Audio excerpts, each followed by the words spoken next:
Hey, everybody, and welcome to another episode of Fight About It. I think this is 13 or 14, one of those numbers. So the podcast where we are ever the example of why podcasting equipment should have to come with some sort of license.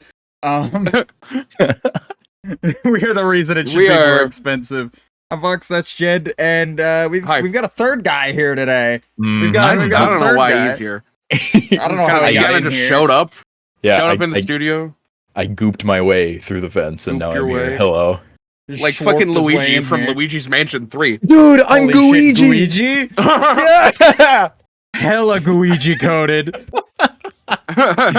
Little do you guys know, that's where my persona actually came from, is Gooigi. Is it really? No. Oh, whoa. Okay. That's a topic I can discuss later in the podcast. Yeah, I've got that on absolutely. my topic list. Oh, that's a fun story, but yes. Oh, man. Yeah. That's gonna be absolutely a great one. But we've got a lovely show here for you today, folks. We've got a lovely show here for you today. Chalooby, I've been trying to get you in a room for a while now.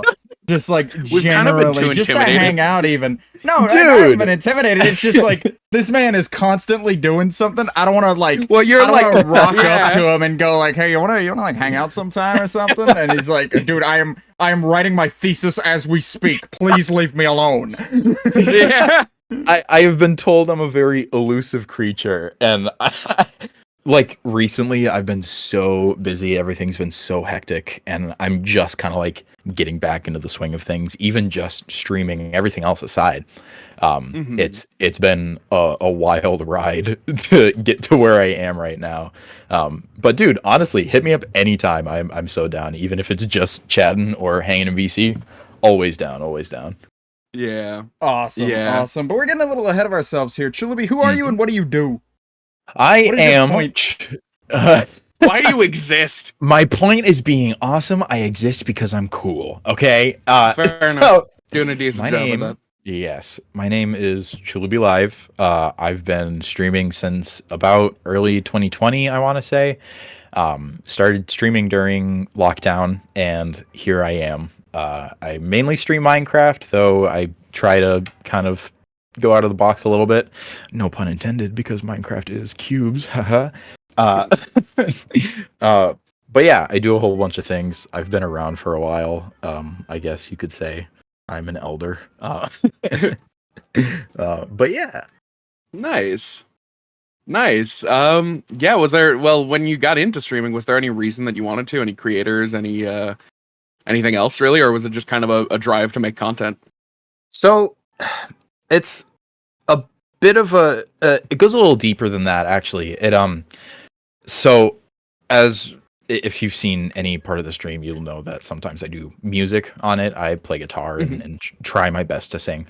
I just have a good time with it. But before I started streaming, pretty much my whole life, I've been a musician. I was in bands a little bit, and I've written my own tunes, and in my personal life, I used to go out and play and do live shows, and I have some videos somewhere. But when lockdown happened, I had zero creative output to funnel that energy into, if you catch my drift.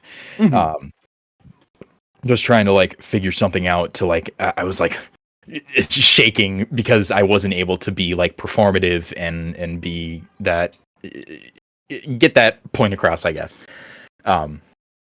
So we had a group of my IRL friends, and I had this little Minecraft server that we started. Kind of helped us get through quarantine in lockdown.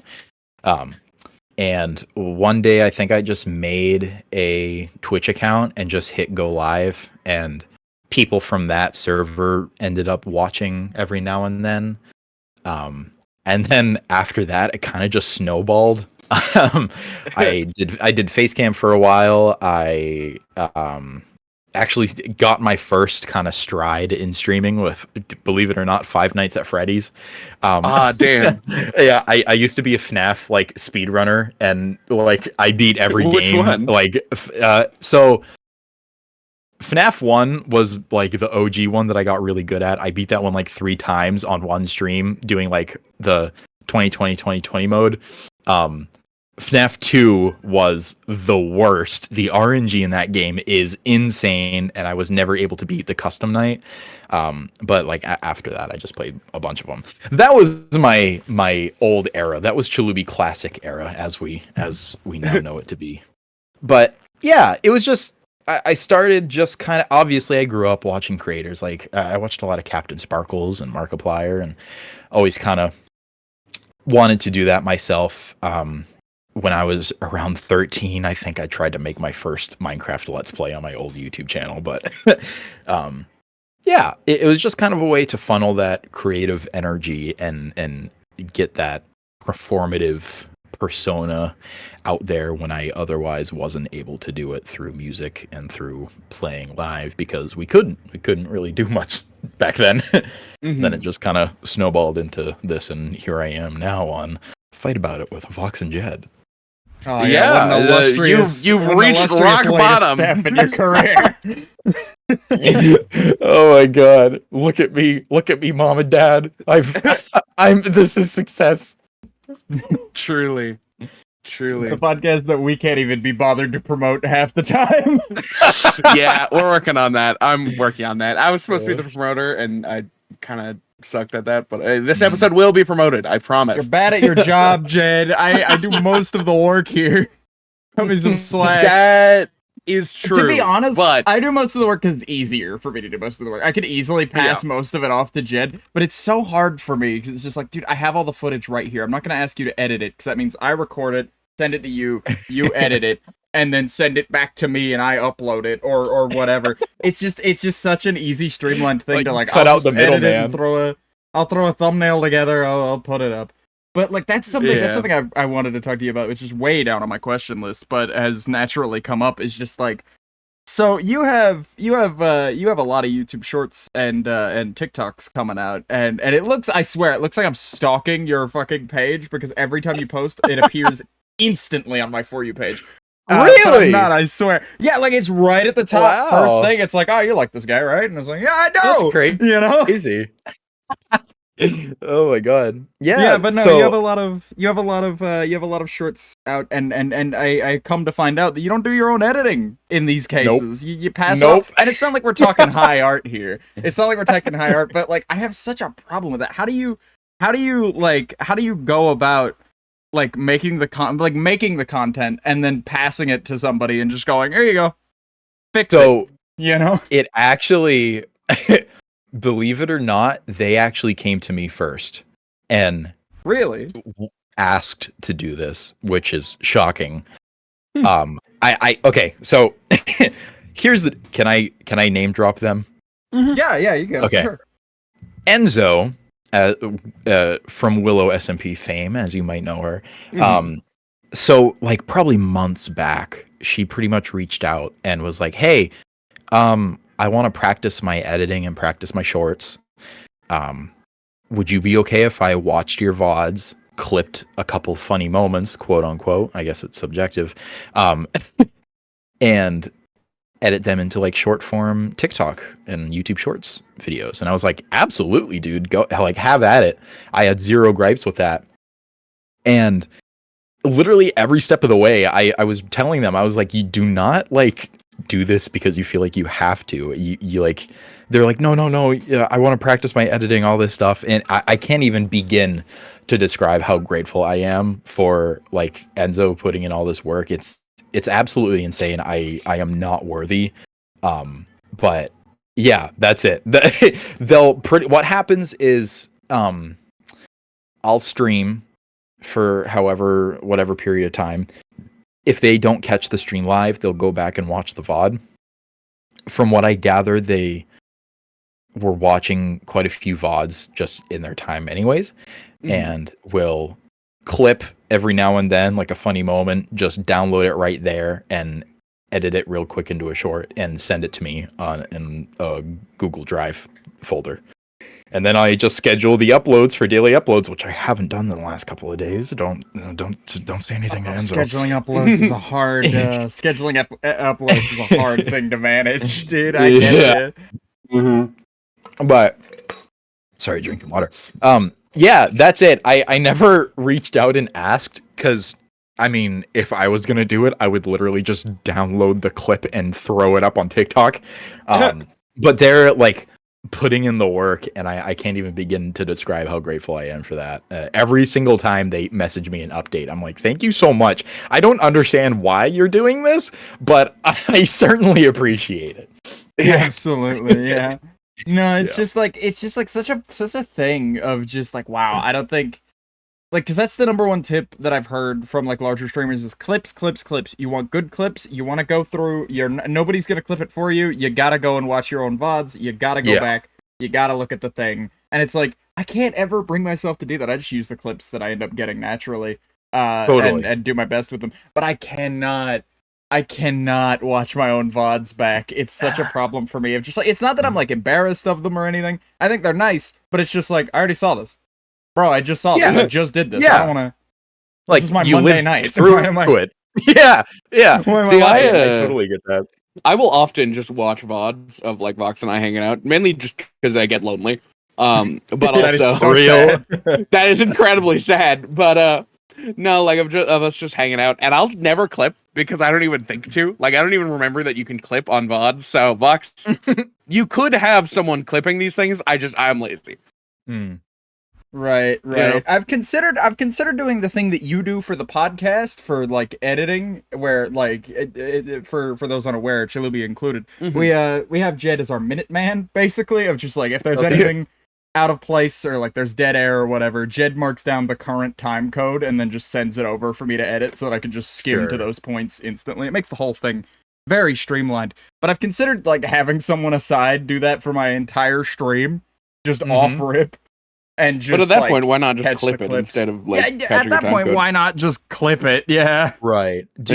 One question for you, Vox. Do you happen to have like a Stream Deck or anything? Like, I do not. I can't manage to put the money into it. You know, it's just like it's just at that price point where it's like, I'm sure if I bought it, I'd get enough use out of it, and I totally wouldn't regret the purchase. But like, man, that's I can't commit to completely understandable. I will say I'm fairly certain you could attach it to a keybind or something, but Twitch, what I had done in the past before Enzo started helping me out with that stuff is I'll be streaming and I have a Stream Deck Mini. It's just one of the ones with like 6 buttons.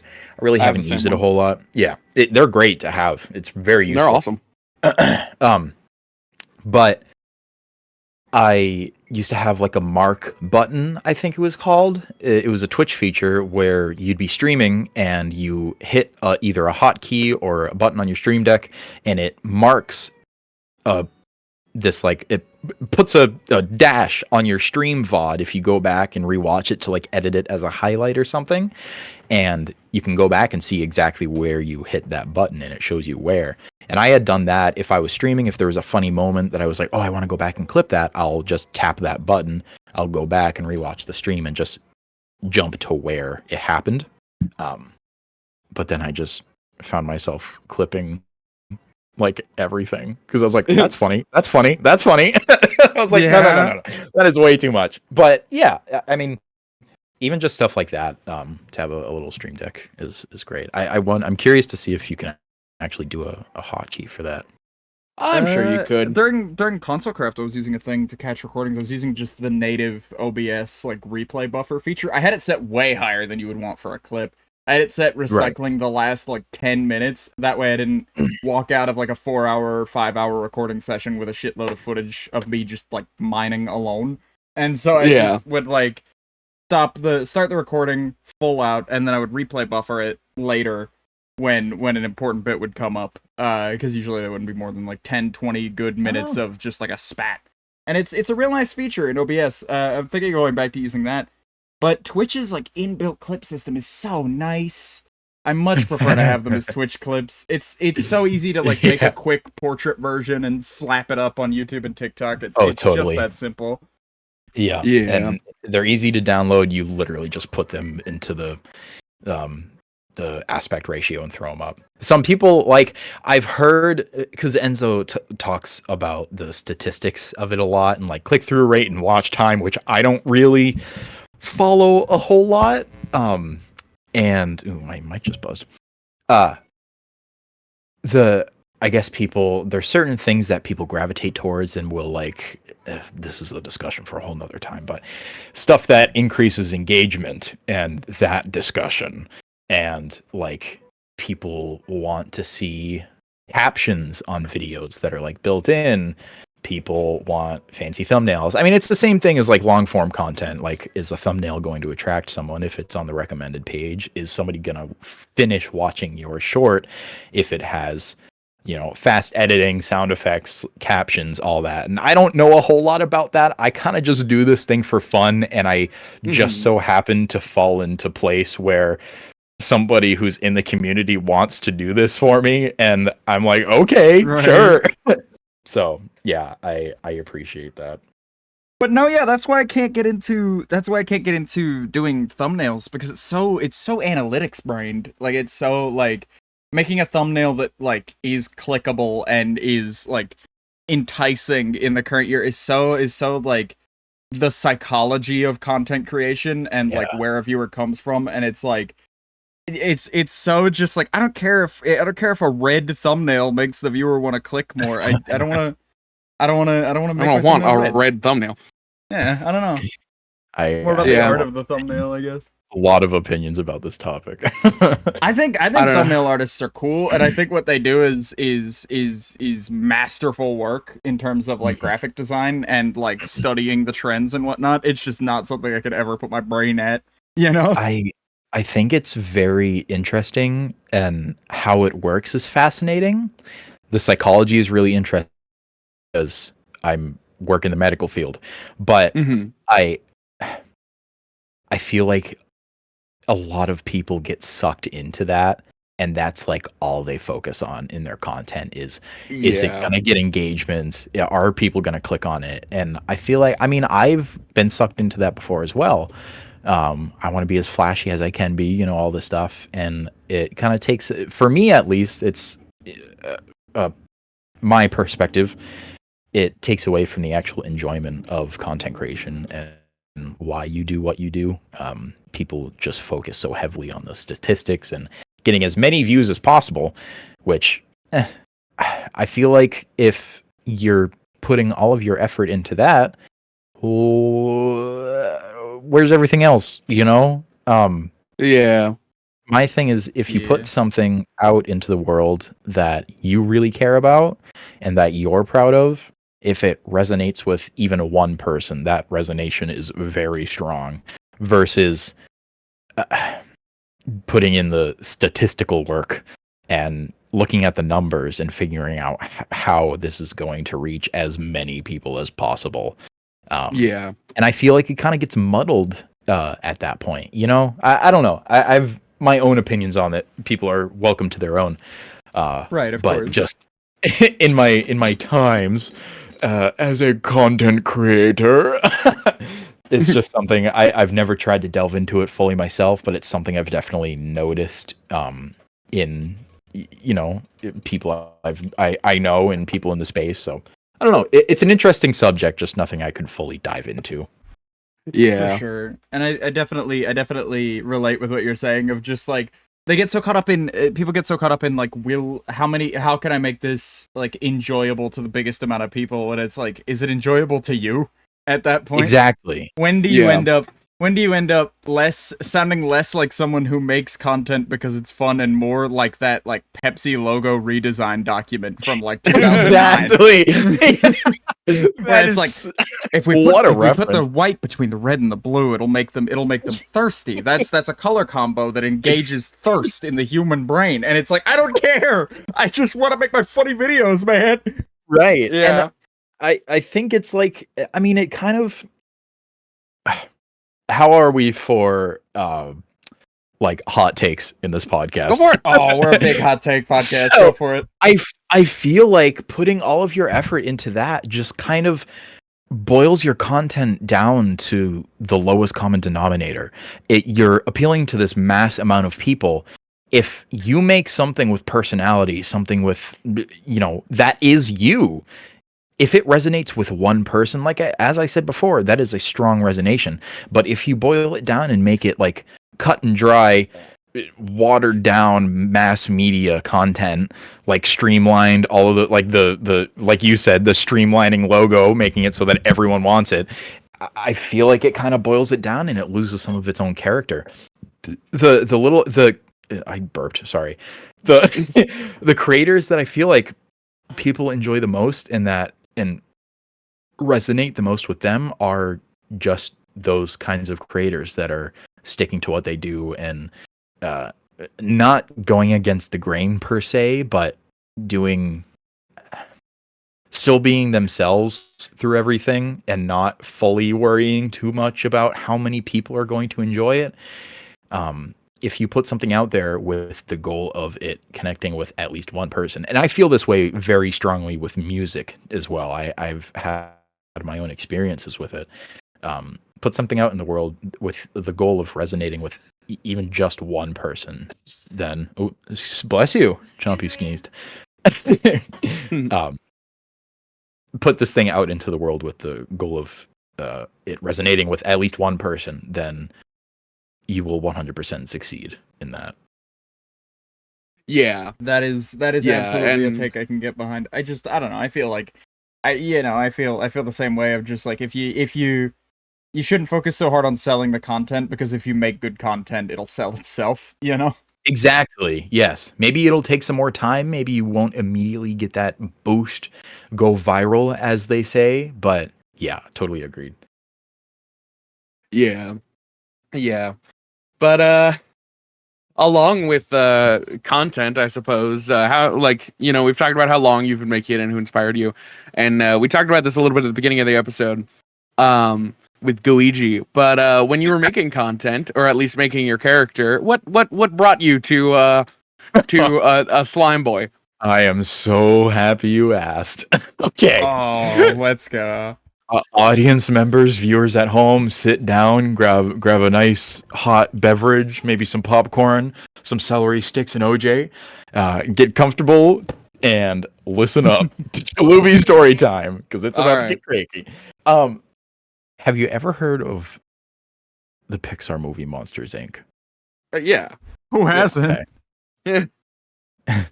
There's one scene in it where Michael Wazowski, the titular character... Oh, no. Dude, this is where it comes out. I've talked about this before, but I feel like not enough people in the space now actually know the story. So this is gonna, like, break some people's perspective of me, and I do not care. All right. There is a scene in which Mike Wazowski is walking towards the clerk of Monsters Inc., Roz. Very always watching Wazowski, that one. right. Yeah. And as he's walking by, he snaps and does finger guns to a green mass of goo. And This is a hell of a deep cut, dude. refers to him as Chalooby, baby. And the next scene starts. Oh no! No, are you serious? You can't be kidding. You gotta be fucking kidding me, dude. No. Oh my Such god, an it's here! insane deep cut. Holy I wasn't shit. expecting like name and all. Oh my god. So, okay, it goes a little deeper than that. That's Oh my How god! can it get deeper? What's deeper than this? okay. Let me explain. I will Yeah, explain myself. Go for it. So, all right. Stay calm. There's gonna be so many comments being like, "Oh my god!" But Jesus. I'm gonna get DMs later, being like unfollowed, unsubscribed, blocked. Anyways, so right before I actually started streaming, this was during lockdown. I want to say like late 2019, early 2020, where I was very lucky when I started streaming because I had this close group of IRL friends that would like stop by to just about every single stream and really help me get the first major boost to get to like Twitch affiliate and other steps down the road. Anyways, we were hanging out in VC one day, and Monsters Inc. is one of my favorite movies of all time. It probably is my favorite movie of all time, other than the original Muppet movie. And Yo, we were watching. Yes, sir. Yes, sir. Absolutely. I'm a big Muppet guy. Huge Muppet guy. I think we had a Muppet segment on the last We just episode. did it last week. We were just talking about the Muppets. That's a topic. I'm going to put a pin in that. We're going to come back to that in a minute. Go ahead. I have lots to say about that, too. Anyways, we were hanging out in VC, and we were watching Monsters, Inc. I was screen sharing, because that's like all we did back then. It's the only way to hang out with my IRL friends was doing that. And that's really when I fully got back into Minecraft as well. Anyways, we all thought that scene was just so funny, and I don't know why. I was like, oh my god, Chalooby, baby, this is so funny. And just as like a joke, because I didn't have a brand or anything back then, I took a screenshot of that scene and made my profile picture the slug guy and renamed myself to Chalooby in the Discord, in the server itself. And I think it was just kind of a bit because I didn't talk to anyone in the content creator space. But at that time, that was kind of when I first started streaming. And because we were in like a Discord server for that Minecraft server that I was originally talking about, that we had big group of IRL friends, and we all played on it. It was like people that I knew from high school and all this, and they started referring to me as Chalooby. So I changed my Minecraft username to ChaloobyYT, and my Minecraft skin on that server was pretty much a recreation of the Chalooby from Monsters Inc., but wearing a crown and royal robes, because on the server I had this town called Chalooby Town. And it was like a whole thing. I mean, it was such a joke back then, and it definitely like spiraled out of control. But it did start off as a joke. There was this thing called Chalooby Town. There's this thing called the Museum of Chalooby, where because I was just this ridiculous caricature of this character from Monsters Inc., it was just a big joke with my friends, and we all thought it was funny. And then I think as like an inside joke, there is like a joke, because this was the comedy at the time, there is a joke cult around Chalooby on the server. So I made a YouTube video. I called the YouTube channel ChaloobyYT, which explains my current business email name. I called the YouTube channel ChaloobyYT and just posted a video of like the screenshot of the Chalooby character from Monsters Inc. making like stupid sounds. I don't even remember what it was. And then that was just during the server. And then they had kind of mentioned, oh, like, what if you started streaming? And I think at the time I had another IRL friend that had kind of done a little bit of streaming on the side. So I was like, you know what, whatever. I made an account on Twitch, and I just, as a throwaway, used the Chalooby name, and instead of ChaloobyYT, like it was on my YouTube and my Minecraft name, I called it ChaloobyLive, because it was Twitch, and you go live on Twitch. I knew nothing about... Yeah, I knew nothing about the site before I made that, and even to this day, I don't know a whole lot about it, because they update everything, and I'm decrepit. But, yeah, at that time...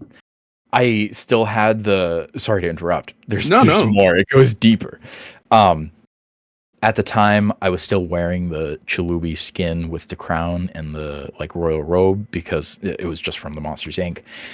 And this is where it gets interesting. Well, later on that server, I think at some point I had made a like a Twitter account, and was just kind of getting started, because these people had I had like a group of 7 IRL friends that would pop into like every single stream, so they helped get that average up pretty quick. Very very like lucky to have had that. And around then, I think I streamed Five Nights at Freddy's once or twice, and for whatever reason, It was again during lockdown. For whatever reason, I had gotten like a couple more random viewers out of Five Nights at Freddy's, and I was like, oh, that's working. Let's just do that. And also at this time, I was using Facecam, which is a very deep cut. I don't touch that anymore. But I used to be a Facecam streamer. So my old brand you can probably find a picture of it somewhere. It was actually my face wearing this stupid like ski mask and wearing these silly circular like John Lennon glasses. And that was like my whole brand. That was it. There was no slime guy. There was nothing. And on that server, I stopped using the slime guy skin and I made my own skin that was literally just me, IRL. Without the looking at my persona, without the slime, without the crown, that is me, IRL. I used to wear flannels at the time, all the time. I wear mostly like black pants, black shirt, flannel. Like that's the thing. I just made myself in Minecraft, and that was my skin for a while. And then, sorry, I feel like I'm just going on and on, but this goes so deep. Oh, no. Go ahead. Go right ahead. I'm invested now. Yeah. So on that server with the friends, I was streaming every now and then. I sort of had a brand, but it wasn't something that's like immediately recognizable. There is like a dichotomy between what I was actually doing in Minecraft versus what I was trying to do as a brand. Very different from how I act and how I present myself now. And I had a Twitter, and at one point, because I was trying to do stuff, I think I had put up like maybe a Roblox video on YouTube and a Five Nights at Freddy's video of that core group of IRL friends that I had talked about previously. I was doing some Facecam streams. I was getting some traction with Five Nights at Freddy's. Making the persona, I was scrolling through Twitter one day on my old account, and there was an SMP that formed at the time. And I'm not going to name drop the SMP because it's very out of date, and I don't really talk to many of the people nowadays. But there's an SMP, and I was like, oh, let me just like comment on this and see if I get in. Teehee. And I just so happened to get in, and it was a huge thing for me. It wasn't a huge SMP at the time, and when I was accepted, I was like, oh my God, like I was looking at all the other people that got in, and I thought all of their personas were so cool. They had some kind of like, I don't know, they were personas, like cool, wacky characters and all this stuff. And I was like, oh man, that's so cool. I'm just a dude. I'm just some guy in a flannel, nothing crazy about me. And so what I did, kind of merging the two parts of the Chalooby eras. The day before that server started, I was playing on that server with my IRL friends. And just on a whim, I was like, what if I just made myself half real me and half Chalooby me? So I made a very outdated skin that's just the persona you see now. It's half slime, half human, and he's wearing a crown. And I guess that persona resonated with people because as soon as I joined that server, the joke was that I became the main character, and I had received a ton of fan art, and like the whole lore was surrounding my character. And that's insane. It was very bizarre at the time because I was very new to everything, and it just kind of all fell. The puzzle pieces fell into the right place, I guess you would say. So literally, if it wasn't for that server, I probably wouldn't even be streaming in a part of any of this now, because that's where the original persona came from. Literally the day before, just in a random moment, decided to make the Minecraft skin as a throwaway, and it just kind of stuck. I can't fucking believe this. A couple months ago, Vox and I and a group of our closer friends, we were like, we're gonna watch all the Pixar movies. We only watched Toy Story 1, but if we had watched up to Monsters Inc., that would have, like, you would have gotten a DM about it. Yeah. Absolutely, you would have seen that. Absolutely would have. We just like dodged a canon event here. By the way, while you were talking, I did go out of my way to look them up. And if the Pixar wiki is to be believed, not only does Chalooby, the Monsters Inc. character, have a Pixar wiki page. He also has a speaking role in Monsters at Work, the Disney Plus series. Oh yeah, I do remember that. I remember that. So saith the wiki. Yeah, dude, where's my royalty? Where's my royalties? Like, I don't think that's how that works. But I think you got it backwards. Oh man, there's also there's a scene in that movie after I could recite that whole movie. Anyways, the scene when Boo goes to like the sushi restaurant and they're doing like interviews outside of the restaurant. There's a scene where Chalooby has a speaking role, and he's like, "She picked me up with his mind powers and shook me like a dog." It's that. That motherfucker. No, yeah.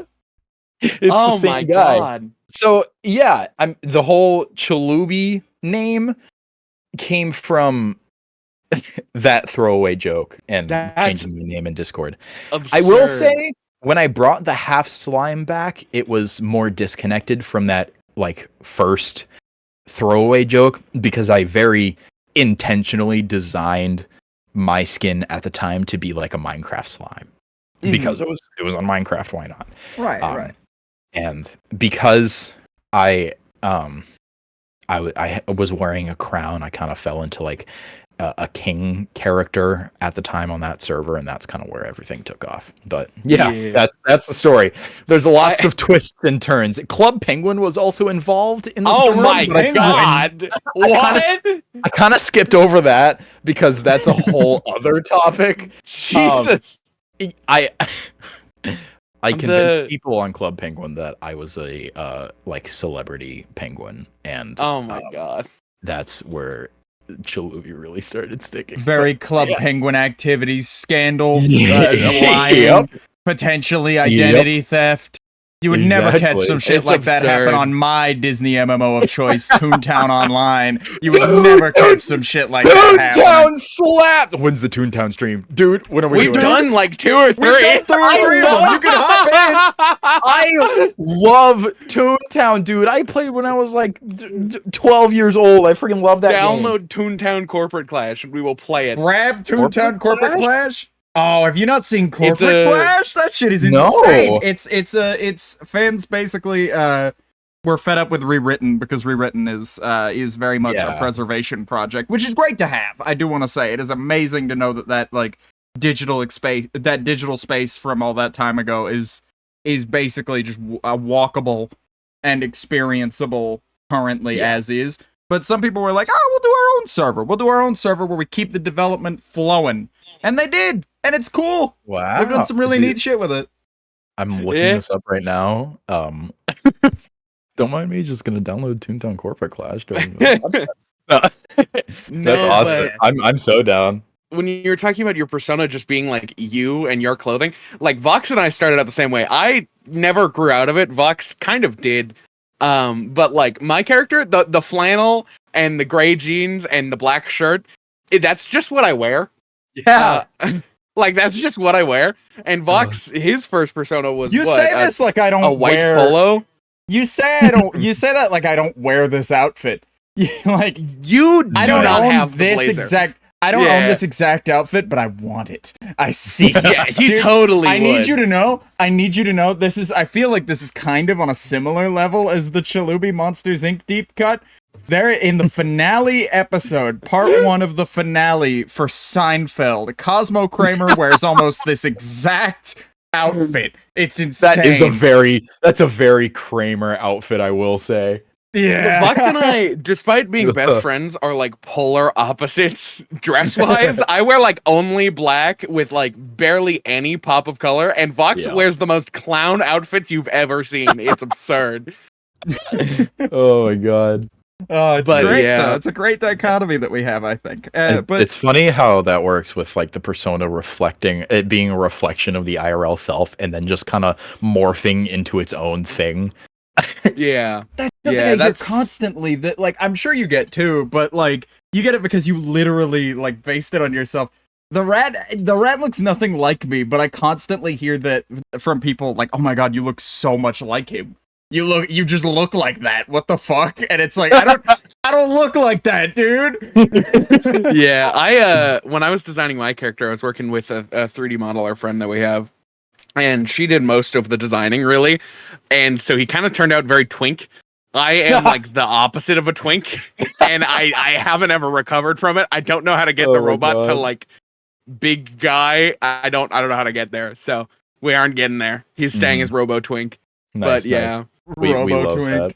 We love that. But no, yeah, of the robots. 7 or 8 guests we've had on this show total thus far, we're very early in.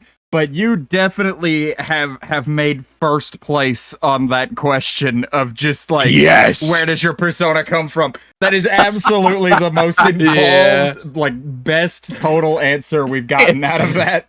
I could write a book about where it came from.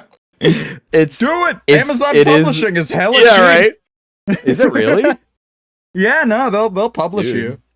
Maybe I'll write a friggin' book. How I became it's like a Redbubble situation where you could just write the words and throw the formatted pages at them, and they're like, "All right, we'll print it on demand." Nice. Oh yeah, fuck it. But you said something about robots though. Oh, speaking of robots, Transformers. What are your opinions? Oh my god, not terribly my thing, but I've had enough experience with it. I've watched a little bit of a couple different shows, and my sister really liked it growing up. But I've got very arm's length Transformer knowledge. Okay. Well, there's with me there are 2 things that you must know: Transformers and Muppets. There's more than that. Merged? Have they ever merged in your mind? I wish. Dude, Kermit as a big friggin' red truck is Optimus Kermit. Kermit Prime, that'd be so sick. Kermit Prime? Autobots transforming. Fan art now. Fan art. Oh man. Yeah, I'm big into those 2. I have more hobbies, but Muppets were mentioned as well. Oh right, last episode. I almost wish we had saved it now, but last episode, me and Jed listed off our top 3 Muppets in order because I got a TikTok previous to that episode, and I was like, that's a fun topic because the TikTok was saying that like a person's top 3 Muppets are more important than their star sign. You could absolutely find out everything you need to know about somebody. That's so real. From their Muppet top 3, and to run through, Jed, do you want to pop yours real quick? You want to pop yours? Oh god, I don't really remember. It was Rolf. It was the big guy. I forget what his name is. Sweetums. And there was one more that I don't remember. Well, but my top 3 is I think my top 3 is very interesting.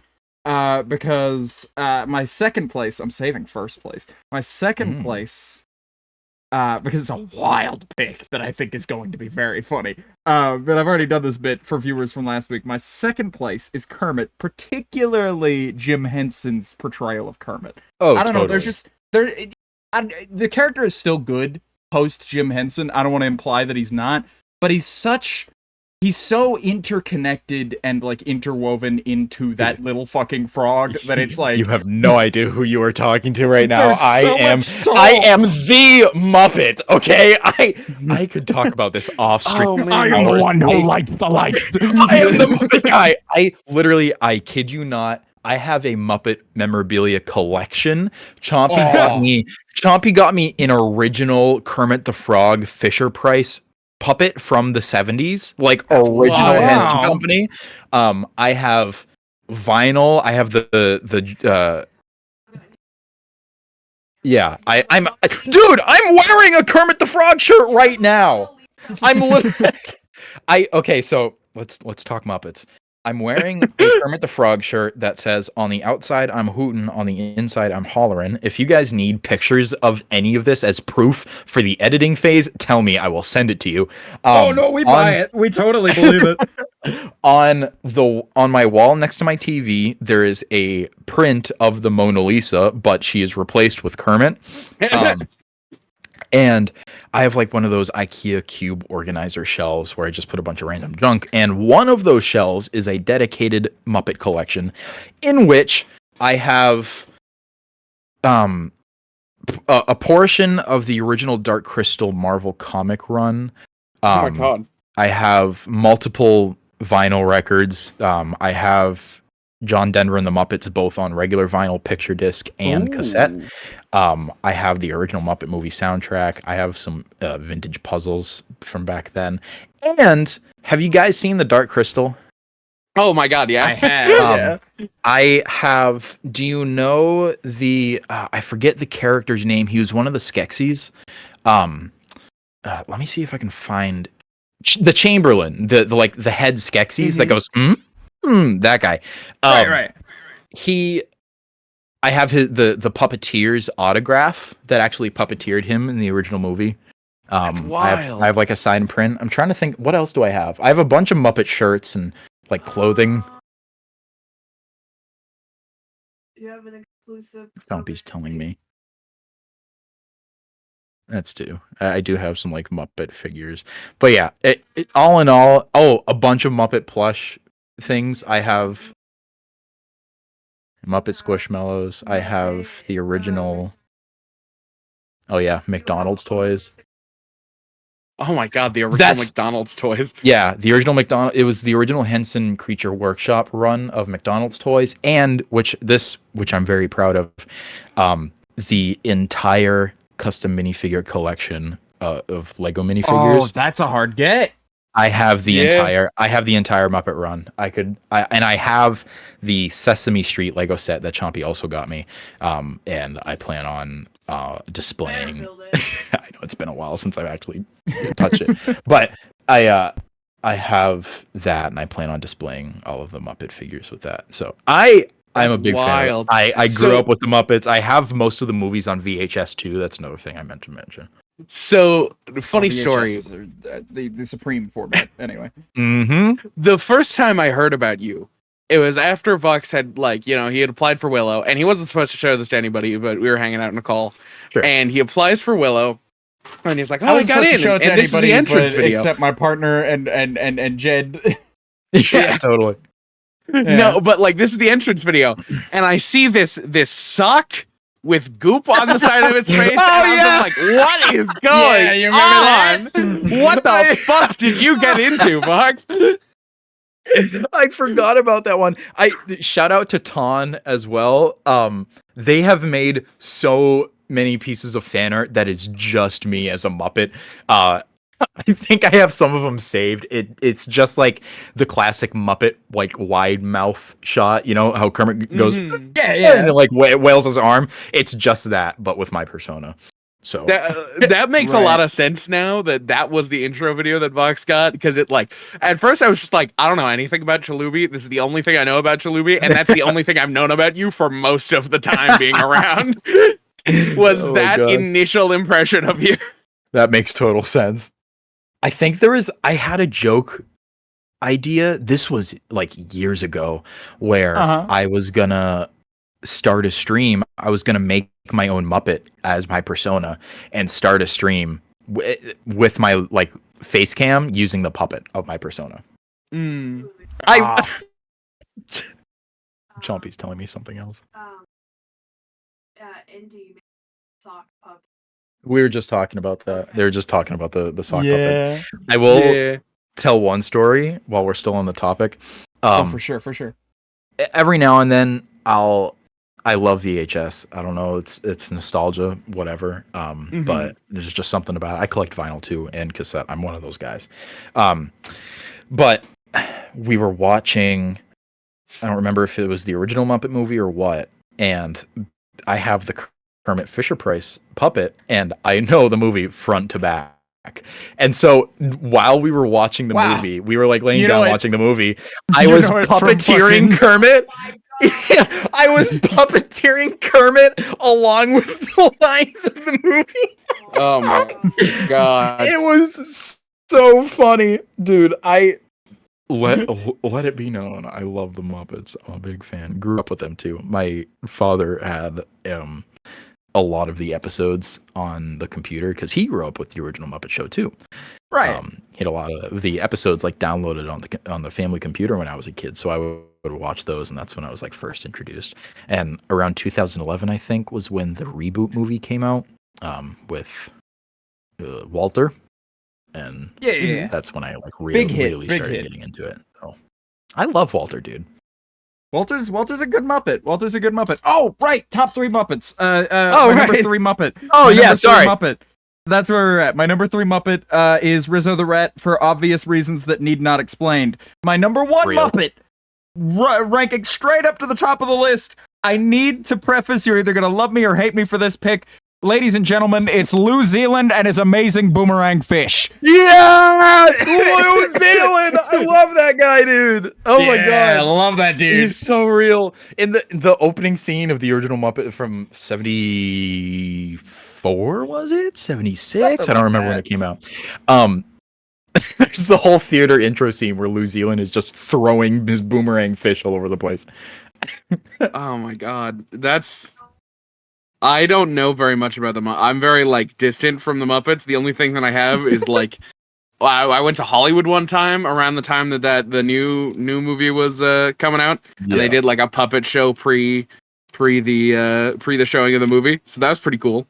Nice. But that's all I know about the Muppets, really. So that's why my picks are so just like. In fact, I just rewatched The Great Muppet Caper last night, and I have to say, it's not my favorite, but I like it. It's very subdued for a Muppet movie, I think. Yeah, that's valid. I don't think that one's my favorite. Hot take, I really do like Muppets Most Wanted. What are your opinions on that one? I honestly think it's pretty good. I think it gets a lot more. I think it deserves a lot more than it gets. Honestly. It totally does, dude. I actually like the music and it's fantastic. I think the jokes are really well done. And I think the story of it is just really funny. Constantine and Kermit. It's probably like at least top 5 Muppet movies because I mean the original The Muppet Movie is definitely on that list. Right, yeah. It's insane. It's insane based on who you ask, and you might be asking me if this is the answer you get, that they peaked so fast. Not that they went downhill very far, but it's insane that the original Muppet movie is still like the best aged, best piece of Muppets media, in my opinion. Oh, totally, dude. And it's crazy because they went on such a I hate to bring up the downer of the topic, but when Jim Henson passed away and the Muppets got bought out, they like Disney had the heck to do with them in the late 90s, early 2000s. I think Henson passed around 1990. You see this stuff and it's like, have you ever heard of Kermit's Swamp Years? No. That's one that slipped my radar. Yeah, it was a direct to DVD Muppet movie, and it was supposed to tell the origin story of Kermit the Frog as a young frog with like the rest of his family and friends in his swamp where he grew up. And it's such a bad movie. It's not even fun. It's not funny. It's such a disgrace. I think it came out around because Muppet Treasure Island, correct me if I'm wrong. No, Muppet Christmas Carol, I believe, was the first one to come out post Henson passing. Which is a good out the gate post Henson death, yes, I think. Yes, I do agree. I do. A really very love that good movie. signaling, a very good like flare gun signal for just like, hey, we're still going strong, we're still fine. The Muppets are all right. I may be wrong on that. Somebody can definitely correct me if I'm wrong. But it was either that one or Muppet. I almost said Muppet National Treasure. That'd be a sight. It was Muppet Treasure Island was. Fuzzy, that's not lemon juice. I think honestly, Fozzie's definitely up there. I know it's pretty basic, but Fozzie was my third pick. Was the one that was on that was what it was. The like the back and forth with Kermit and Fozzie. It's just Frank Oz and Jim Henson. Those Jim two Henson and Frank were Oz play so every funny. Muppet duo. They play every Muppet duo, and I love them for it. That's what's so great about it. Like Kermit and Miss Piggy, Fozzie and Kermit. Oh my god, what are the names? Statler and Waldorf. Bert and Ernie counts. Bert and Ernie, yeah, exactly. Yep. So funny thing about Statler and Waldorf in our friend group, in our close friend group, Vox and I have a habit of just like chuckling to ourselves about fucking nothing that nobody else understands, and we've been compared to them often. of us just And so like we've run this bit. fucking- We've run this bit where we'll just old man laugh. That's what we call it. We've devolved of just like, you know what, fuck it. I'm mad. Vox, you want an old man laugh with me? Chalooby, join us for an old man laugh real quick, will you? Oh, yeah, All right, let's go. All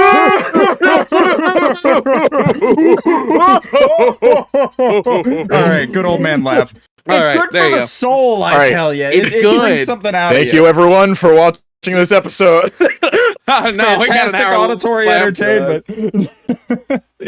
Yeah, We could just old man laugh for the entire hour left. Yeah, let's I do think it for an that hour. would provide good content. Yeah, Yeah, dude, the click-through rate would be amazing. Do they really do this the whole time? Wow. But But no, yeah, the man. Muppets are an favorite absolute Muppets, national though. treasure. Oh, right, we were coming back around to doing your top 3. I was doing my top 3 again, so I could loop back around to doing yours. What are your top 3 Muppets? Oh, jeez. Oh, You that's may take time difficult. to deliberate if you need. Okay. I don't want to be too basic, but Right? I grew up with the original trio, Fozzie, Kermit, and Gonzo. Like the Great Muppet Caper and the original Muppet movie. And if are we talking about like the Creature Workshop Muppets, like Sesame Street and Dark Crystal, or just the original I'd say they Muppet Show count. cast? I'd say Okay. they count. If we're talking them, then Freddy Fazbear. Hear me out. Alright. Have you seen the Five Nights at Freddy's movie? We love Yeah. it. We were just talking about this with Nebula 2 weeks ago, I believe. But yeah, no, the Five Nights at Freddy's movie is great. The animatronics were done by the Henson Creature Workshop. Oh, I'm well aware. Right. Technically making them part of the Muppet family, but that is more of a joke. That is neither God here nor damn. there. If we're talking basic from just the Muppet Show, that's really tough. Fozzie's on there. I know Kermit the Frog is Kermit the Frog, but like it's just an extension of Jim Henson, and I think it like that character and that persona means so much to me. Right. I really do love Ralph. It's so soulful. Oh man. Ralph is good. Yeah, definitely. Good picks. Yeah, Definitely a solid opener. Chompy just said, I think every Muppet has something likable about them. But I think the ones I the ones that I resonate most with are Rolf, Kermit, and Fozzie. I'm just gonna say that. Those will connect with me the best. The most. Now that you say it, I don't think I've ever considered them from this angle. Yeah, no, everybody loves at least one Muppet. I don't think I could name a single Muppet where I'm like, I even have like a vague dislike of this Muppet and their bit. Yeah. You know? I feel like it's like it is a reflection of their own personality. I feel like it's the one that you communicate with most. I mean, it's no different than, I guess it is a little different because there's just so many that are so wacky. If we're talking about deep cuts, I love the strong jawline pig Muppet from Pigs in Space sketch from the original show with Miss Piggy. Yeah. Oh my The god. one The only that thing I talks know like about that is the this. Doctor Who. Pigs Doctor Who in crossover. Space. But God. oh man. But Yeah. no, yeah, the Muppets are hard to dislike. You know, Gonzo's got that like, and I feel like every mainline Muppet has like their big number where it's like, oh yeah, you can point to a musical number. If you hear somebody go like, well, I don't really like Gonzo, it's just like watch the original Muppet movie, get to the point where they're in the desert, talk to me again. You know, like that little I number he love does. that There is at least one number like that for every single main Muppet. You know. So true. Yeah. Although I think love the how Swedish can you Chef dislike growing up, this too. guy? Oh, the Swedish Chef is a good pick too, especially as like Swedish a Chef multiple was a good pick. performer Muppet. Oh, that was another one. That's another Frank Oz Jim Henson duo. Yeah, I they did think that one together. Rolf was done originally on I forget the show. It was during like the Wilkins Coffee era It of was, the Henson Company. Jimmy I Dean. forget what show it was. Yes, it was Jimmy Dean. That I was only Jim know this Henson and 'cause I Frank got Oz. like They a did that video about together. it like 2 days ago. So Yep. I would not be able to pull that fact out of my ass any other time. Catch me pulling that fact, just not remembering the name. Dude, ask me any obscure Muppet question, I could recite it. I think we can all watching agree that about we... Jimmy Dean. Oh, sorry. Watching that about Jimmy Dean though is was my husband's eye opening to like Jimmy Dean the musician and Jimmy Dean the breakfast sausage guy are the same dude. Yeah. Love them. Anyway, funny. what were you saying, Jed? Well, I think we can all agree that because we were talking about like favorite Muppets and what that says about people, we all know the type who says animal first thing. I think there's a specific type of person who's like, yeah, animal's my favorite. Oh, I forgot about the Electric Mayhem too. I forgot about all those characters. Loved me some Dr. Teeth. Dr. Teeth's real good. Zoot's good. Zoot's good for like a background Muppet to point at and go, that one. You know? I want that one. Oh man, there's so many I could say, but yeah, I think top 3 are Gonzo is at least top 5. I know it's basic, but I really do love Miss Piggy. I think Frank Oz did a really good job with her and how that character just kind of happened. And I actually really like some of the what was I gonna say? Oh God, what's his name? The original puppeteer for Scooter, was it? And a few other characters.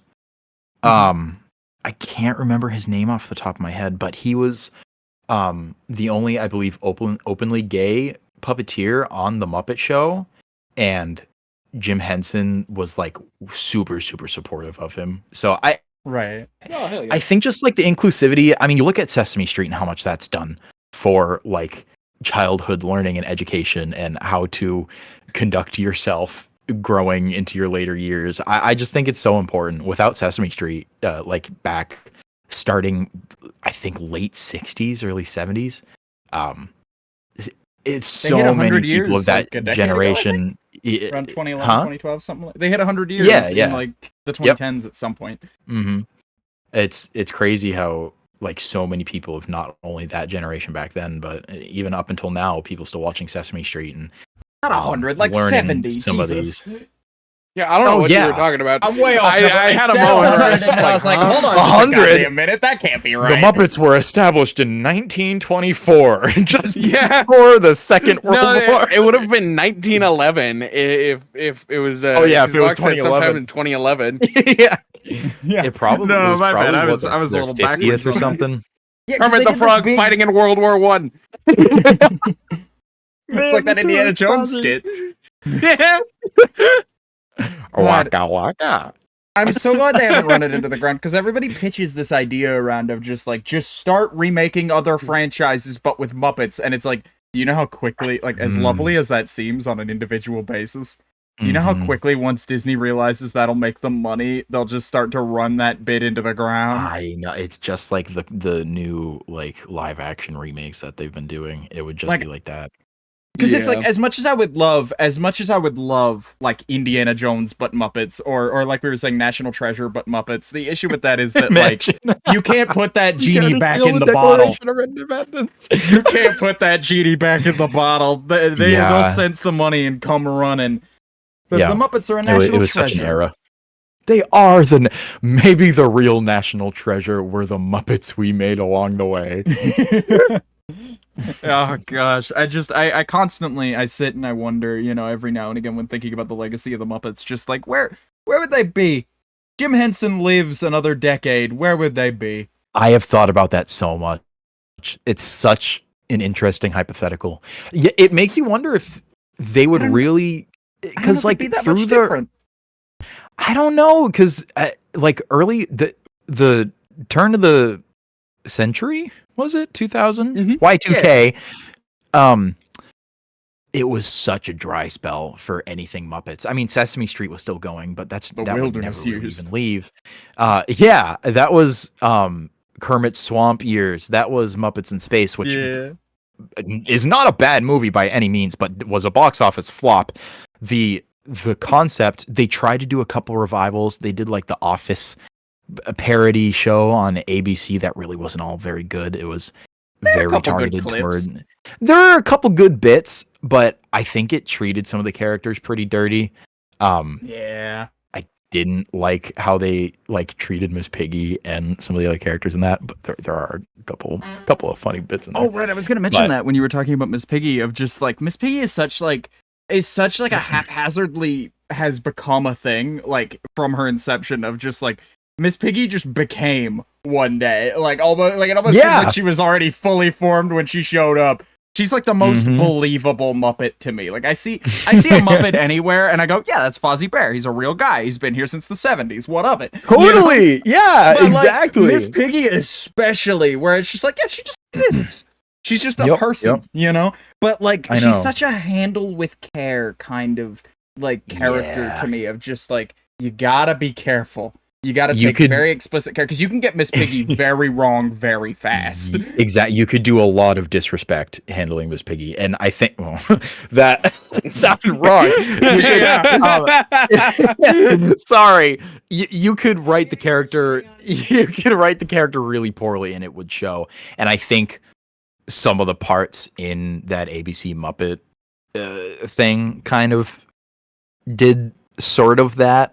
I don't know. They made her like a one-note character, and it was just her entire story was like almost trying to get back at Kermit, and I didn't love that, because it was like writing her whole character arc around Kermit. It's better if she's her own person and does her own thing. Like I love the original Muppet movie because she's the reason that Kermit gets out of the whole situation, and yeah. Yeah, I didn't love how she was the treated. Absolute hell out of like an actual implied Nazi. It was so more than girl boss. implied. I love her. I think he does the He salute. clicks his I'm heels, almost doesn't certain he does. No, he clicks his heels. That's what it is. He does like the heel click thing. That's what it is. Like they could not get closer to just making that man wear an armband. I tell you, literally.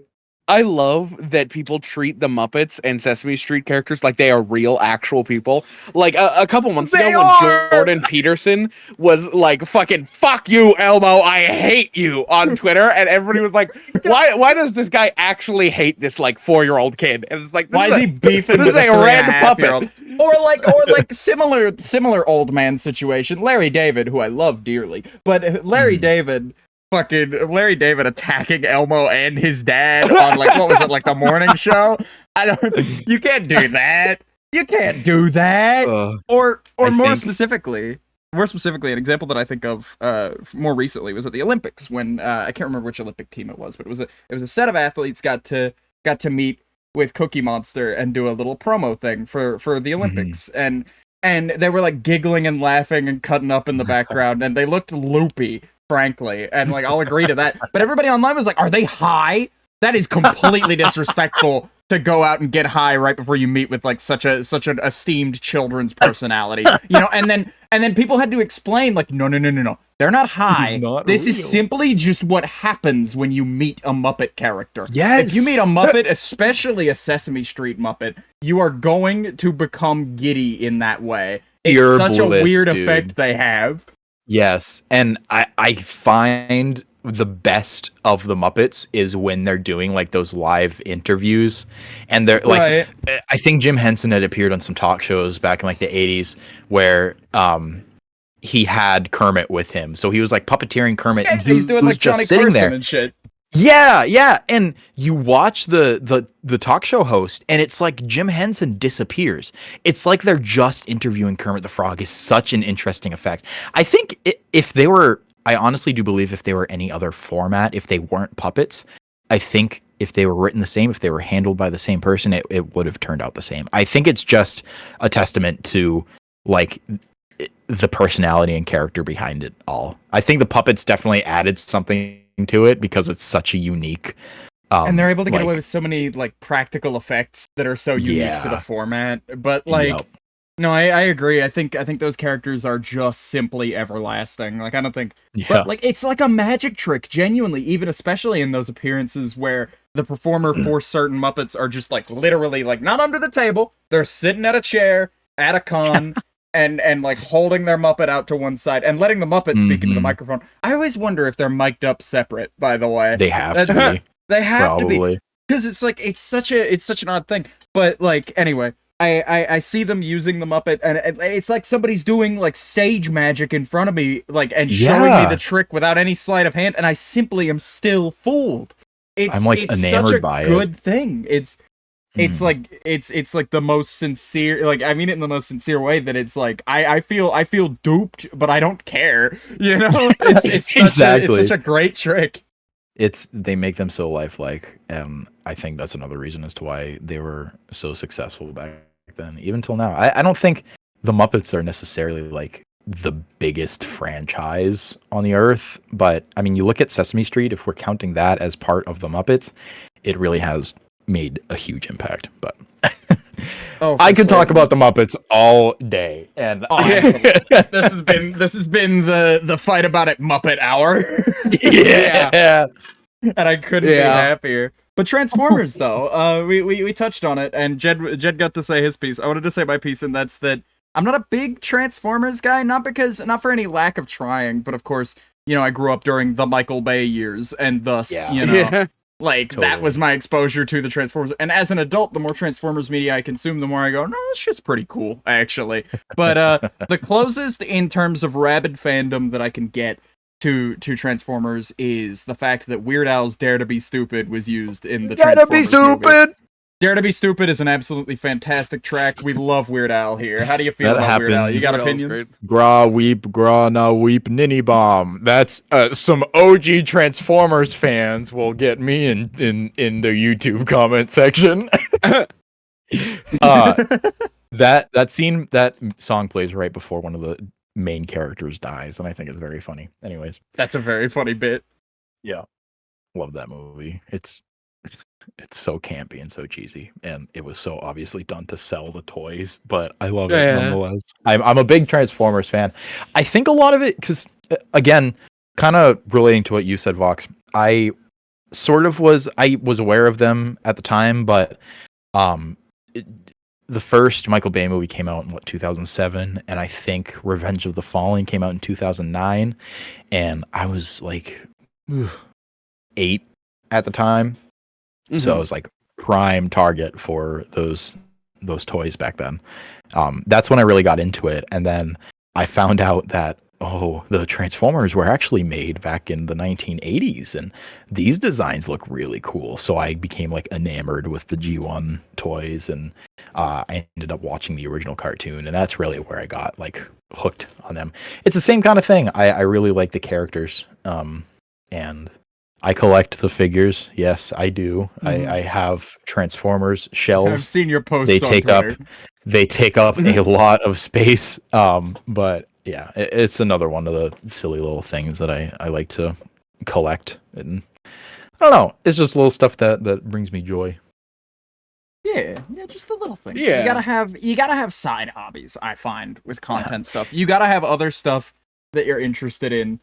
You know, of course, that goes for all things. You shouldn't have, like, a career or a primary hobby and then nothing else, because that just does not make a well-rounded human being. But, like, totally. I don't know, I find with content specifically, it's so nice to have something where I can, like, stand up and walk away from my desk and go, like, okay, I'm gonna go, like, organize my VHS tape collection now. I'm gonna go make sure that, like, because I live in a very humid area, so every now and again, like, I get so paranoid, so I open my tapes and I'm just like, all right, Uncle Buck, no mold, we're good, it's fine, put it back. Next one up. Uncle Buck is a weird pick, by the way, but whatever. I found the original. Oh God, who played? Was it? It wasn't Michael Keaton in the original, like 80s not the original. In the 80s Batman? I can never keep up with Michael Keaton's name. I seem to forget his name every time I'm looking for him, and I have to turn to, like, Jed or my husband and go, like, who's the guy? Like the guy, the fucking, like, you want to get nuts? Let's get nuts. The Batman guy. Who's he? You know, it was Michael Keaton. So, yeah. You know, I just start shouting Michael Keaton quotes at them, like, oh, you know who I'm talking about, right? Nice fucking model. You know, that guy. And it's like, anyway. Half of the time, I don't know what you're fucking talking about. I think you just yelled at me. Because sometimes you'll just do that. You were saying. Yeah, so I also collect VHS tapes, Voxel. We'll have to talk about this.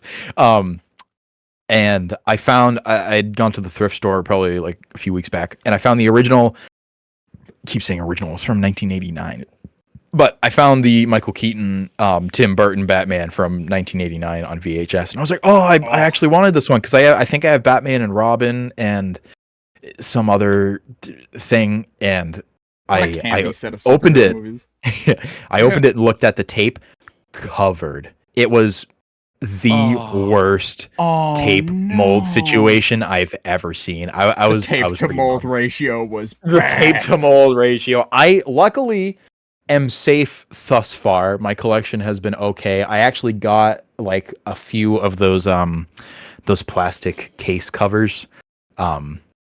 Because I have some. Well, like the ones that sound like fucking like cake tins, where like you go in the middle of the night to grab a slice of cake and you have to like open the plastic. Not really, sort of. Like, it's ones, not a clamshell case. I could like snap a pic and send afterwards, but it's just like a clear plastic, kind of thin. It's pretty much just the dust cover, but it doesn't affect. It's like those like thin plastic cases that people put their Funko Pop boxes in. If like you know what I mean. Sort of plasticky, not quite, but sort of looks like at a distance plexiglass situation. Yes, yeah, exactly. It's one of those, but it's for VHS tapes. There's a few that I really want to keep in good shape. I have the original, an original 80s. Oh God, when did Episode 6 come out? Star Wars. 83, Return of the Jedi. I have an original 1983 tape of Return of the Jedi, and I put that in one of those like slip cases. But Vox is foaming at the mouth right now. Don't talk about my hatred of Star Wars. Uh-oh.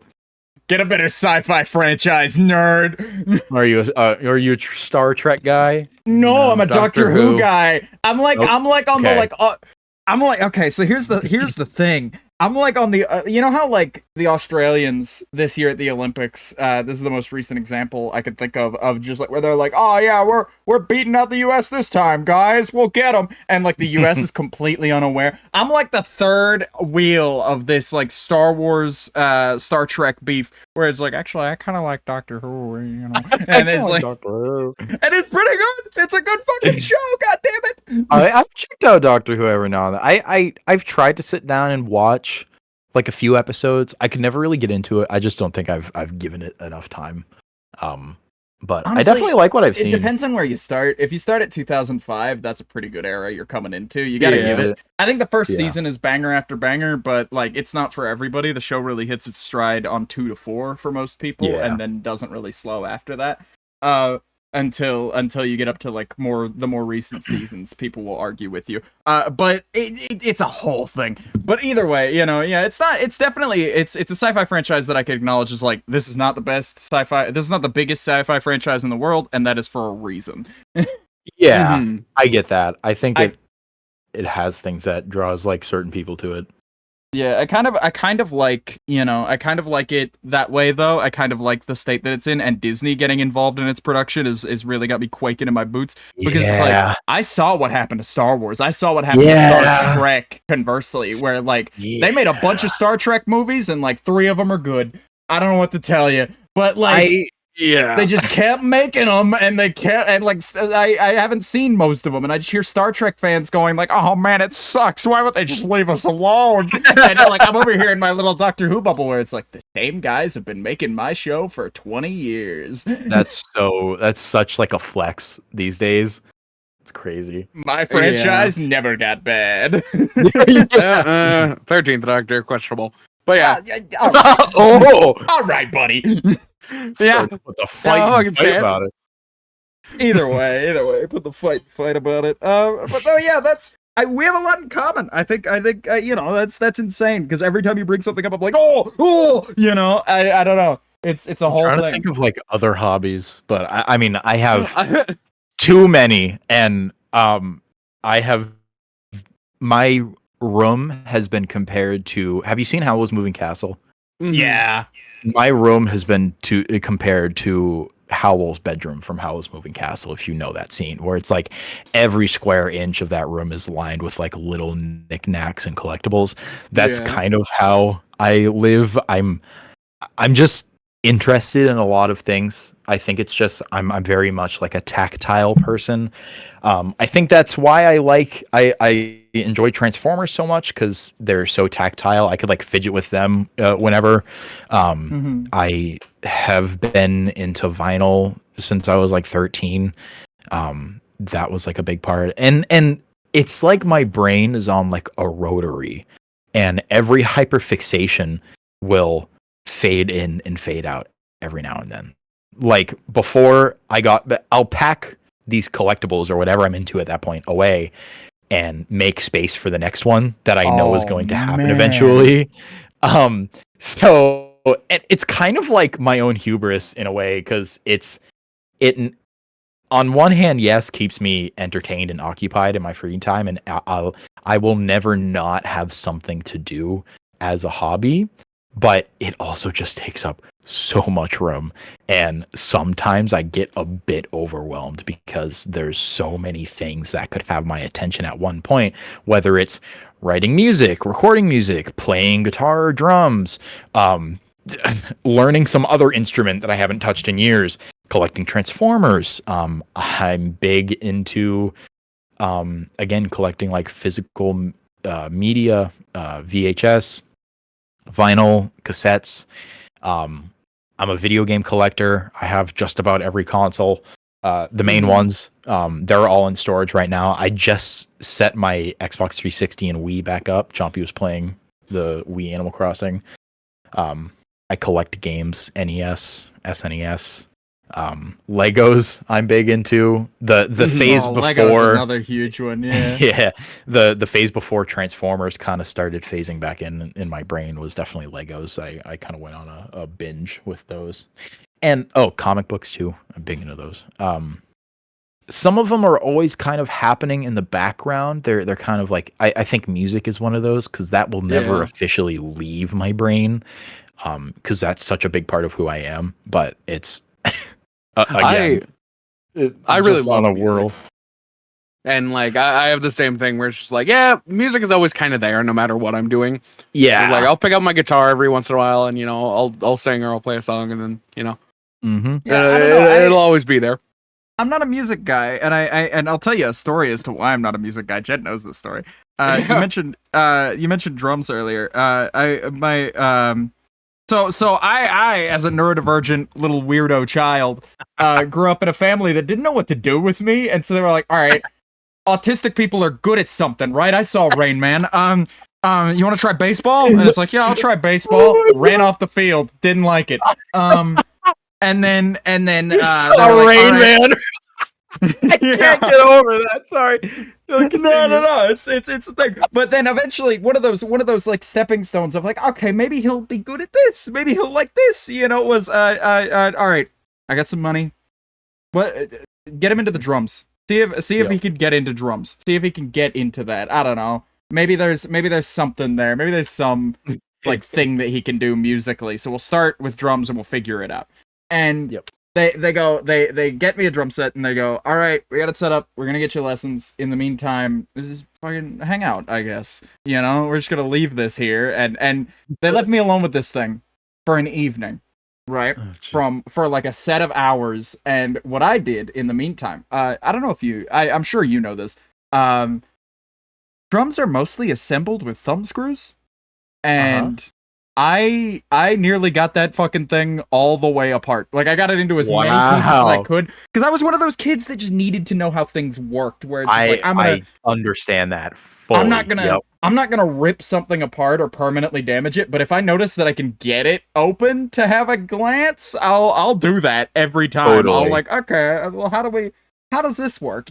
And so Then my mom comes in to tell me that dinner's ready, and she sees little like 7 or 8 year old me just sitting there and like looking at different screws and going like, oh, this washer goes here, and that's my God. Okay, I get it. And then she goes, what the fuck are you doing? And I'm like, I don't know, I just want to know how it works. And she's like, all right, maybe not drums. We'll try something else. And they gave up on that one for me. It was very funny. It's such a funny story. Oh man, that's the story I look back on every now and again. So I'm like, what would I be doing? No content creation. Right. Had to go to college for something. What is it? Probably engineering, honestly, is what I've settled into. But that's a story for another day. Yeah. Yeah, no, but like I do envy my friends who are musically inclined because they always seem to know where they're at. They always seem to have it, you know? Yeah. My experience with music it's very familial. Yeah, I same. have a very large history with music in my family. And I grew up, my dad knew a few things on guitar that he taught me when I was around 6 or 7. I think I learned my first chord. It was a G chord when I was 7. And my first song that I ever learned, I guess it's just a chord progression. It was a song called Change by Blind Melon. That was the first song that I ever learned. And from there, I just kind of like did my own thing and got completely obsessed. It wasn't for any like people talk about like, oh, I want to play guitar because I want to like pick up chicks or whatever. I want to look cool. Yeah. But that was never it for me. I just have a good time. I always felt like a strong connection to it with family, and I kind of wanted to carry that on. And then around high school was when it really took off. I was in a band for a while. We had done some shows. I played guitar and sang. We were like a sludge kind of grunge alternative, and so yeah, I've been playing guitar Very since I was like angsty. 7. Yeah, my dad was more of a drummer than guitar, and he had the small set. So I want to say when I was around 13 or 14, I think I started trying to. When we had the space to set up the drum set, was when I first kind of started trying those out. I don't consider myself a drummer. I can play drums. I've played drums in a few like small, short-term bands. But I think I'm mainly guitar. But yeah, I could talk. There's so much to talk about in that sense. I was in like school band. I used to play saxophone a lot, and then once I had to like drop out of school for mental health reasons. But after that, I was like, I want to do more music, and I was like, fuck it, I'll pick up a guitar. And you know, I went straight for Blackbird. I was like, fuck this shit. I'm not doing any of the basics. I'm going for Blackbird. No This is the middleman. person that Jed is. This is the person that Jed is. If you want to play a video Full game throttle. with Jed, if you want to play a video game with Jed, he will skip the tutorial. If he cannot skip the tutorial, Yeah. you will be sitting in the lobby for 45 minutes while Jed tries to find a trick to get around the mandatory tutorial. He'll spend triple the time it would take to do the tutorial simply trying to work around it. And it's like, it's an admirable trait, but in the moment, it's like, brother, please. Brother, please. You know? That is such a first song. Yeah.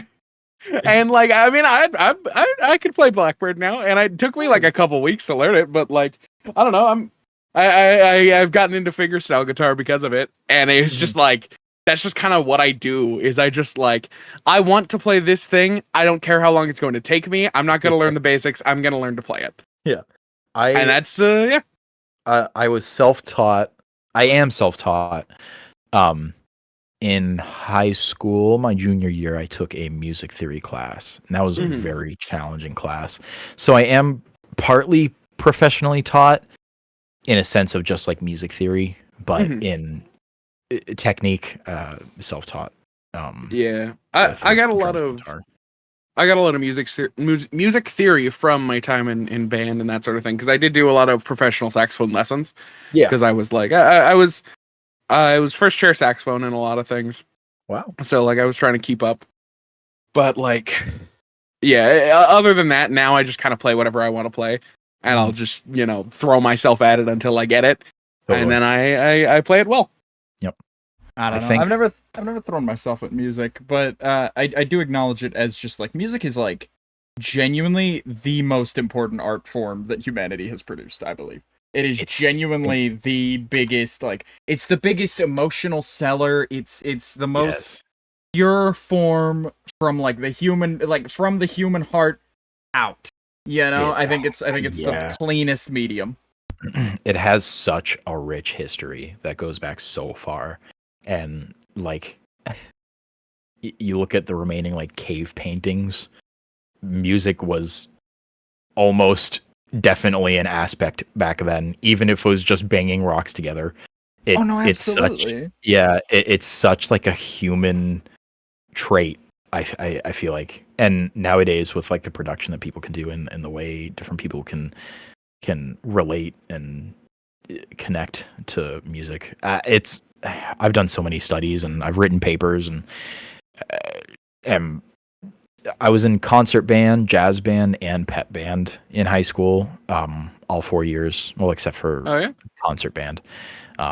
Concert band, I was just percussion, but I was melodic percussion, so I did like glockenspiel and xylophone, and I had done some just rhythm stuff. But then in pep band and jazz band, I was in the rhythm section with guitar. Hell. When I was, I think 13, maybe 14, I broke something in my thumb playing with a tennis ball or a soccer ball at recess, and I had to go on like a full arm cast. I only had access to my pointer finger and my middle finger on my right hand, so I couldn't really play guitar. So my father and I went halvesies on a $50 bass off of like Craigslist, and that's when I taught myself bass out of necessity to have a like musical outtake when I couldn't play drums or guitar, because I just needed those first two fingers for bass so I could play it no problem.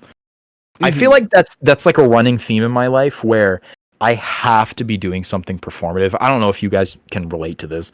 For certain. I'm not that way. My innate state of living, the place where I feel most at home, is when I am performing in some capacity, and not just performing. Things have to be going wrong. I need to be like barely treading water while also performing. I need to be pushed into a new area completely outside of my comfort zone at least once a week. It's mandatory. Yeah, I do content creation and performance mainly just because that's what Vox is doing, and I just kind of enjoy hanging out.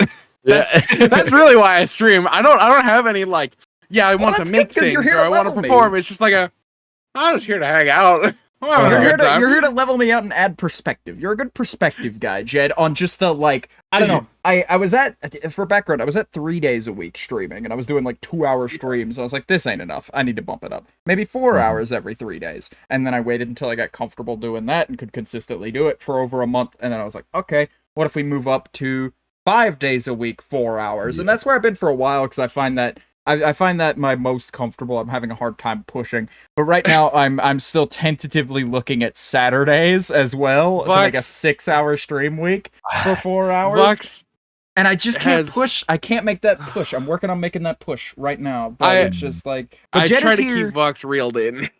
Yeah, Jed is here to go. Grounded. No, that's too much. Come back. Vox came to me and was like, I'm thinking of doing 8 hours a day, 5 days a week, and then taking like a half an hour break between it. So then I'll do a 4-hour stream in the morning, 4-hour stream in the 4-hour stream. And I was like, dude, that's fun. Dude, you're gonna lose your mind. Stop. Dude, so this is the story. For about 5 years of my life, I was working in food service. I was pretty much, it was an actual restaurant, and I had pretty much run the kitchen when the managers were away. So I was like, it was a line cook position, but I was running the kitchen, seeing everything that went out and went in. It was very stressful. It was high energy, full on, like it was a lot. And it's weird because that time in my life was when I just went full force into streaming. 7 days a week, every single day. I would get home at 9-10 o'clock sometimes at night, stream for upwards of like 2.5, 3 hours, like high energy bed war streams fueled on nothing but sleep deprivation and a bang energy. I would drink like one of those every night and would get up to do the same thing the next day. It was every single day. And I had probably done that for a good couple of months, where, I mean, I maybe missed a few days here and there, but I don't know what possessed me back then. If I tried to do that today, I would just immediately crash. I think it was because it was so around, again, it was around the time where like lockdown was just kind of, we were just kind of getting out of lockdown. I feel like I had so much of this pent up that I just needed to get it out somehow. And it was going well at the time. That was really the first time that I was seeing like external growth from doing this whole thing. And yeah, it from someone who's tried the grind, who has done 7 days a week, 2.5 hours a day after a long shift at your IRL job that physically and mentally very demanding, it's not worth it. Looking back on that, it was so like I don't regret it necessarily, but I would not do it again because yeah, it kind of like indistinct chatter was brought into the community around that time, and like a lot of people, that was kind of where I got like my first big like, oh, people are actually watching me kind of moment, I guess. So I think that era was very important, but that was around also when I did the 24-hour stream. I didn't know you guys back then, but that was an ordeal and a half. Zero break. Some people will have a break in between. I was up for 36 hours. Oh yeah, and it was rough. Oh man, I've got a very similar but different story where I was up for about 30 hours because I was up at 1 p.m. ish. I was up at 1 p.m. ish, and I was like, I gotta start my stream at midnight because it's a birthday stream. I wanted to stream throughout the birthday, all the way from midnight to midnight. And so I was up that like good 6 or 7 hours ahead, and I was just like, oh, I'm not going back to sleep. There's no, I can't fall back asleep. I'm one of those people where if I'm up, and there's just no going back. And so it's just like, well, I'm up now. I might as well prep the stream. And so I start the stream, I get it going at midnight finally, and I'm like, I've been up for a while already. And I pop an energy drink real quick, and I start sipping at a soda as well. And I get through to about breakfast at like 6 or 7 a.m. and I stop for breakfast. I don't even fully stop. I was still streaming. I was just like not playing a video game or anything. I was just eating and talking to Chad. And I kept the energy going, and then Jed shows up, and I was so ungodly tired at that point. But I hit a point with it where I started to hit sort of like that, like I believe they call it a runner's high, where like I was just like, all right, I've already done it for 8 hours, and then just miraculously the energy is back to me, and I'm like, all right, let's go. I can do another 24, and I got through the 24-hour stream, and I easily could have done another 10. I like at the end of it, I was like, oh, I feel like I could keep going. I feel like I could really do this. I can knock it out, you know. And then we did like a Fortnite segment at the very end, and I was like, I'm going to bed. Yeah. Like I was sitting in the back literally of the car falling asleep in the car. Fortnite, and I was like falling asleep and then waking back up after like 3 or 4 seconds of almost hitting REM to Jed and like Peanuts screaming at me, just like, get out of the car, it's gonna fucking explode, dude. And, like, no. And then I'm back on it, and I'm pumping shots out, and I'm going for it. You're technically playing the game. I was technically streaming, and I was technically all right, but I had to really scuff through those last like hour or two. That last stretch is always rough. That last stretch, especially when it's split into such clear segments, that's a thing that I'm kind of glad I did, but I want longer segments. I think next time I end up doing something like that, is just like, because like when you do 4 hours, when you're doing 4-hour segments, you are painfully aware when a thing stops and another thing is about to start. I'm just like, oh, well, there goes 4 hours. Now I'm watching the clock. Like now I'm watching the clock very slowly. You know? Yeah. It's such a thing. Sorry to interrupt. When I finished my 24-hour stream, people in Chalooby's castle that were present for this event can confirm. I was in VC just like thanking everyone because there was a lot of traction, there's a lot of support, and they kicked me out of the VC in my own Discord server and yelled at me to go to bed. So I logged off, laid down, and slept for 14 hours. That's the long sleep.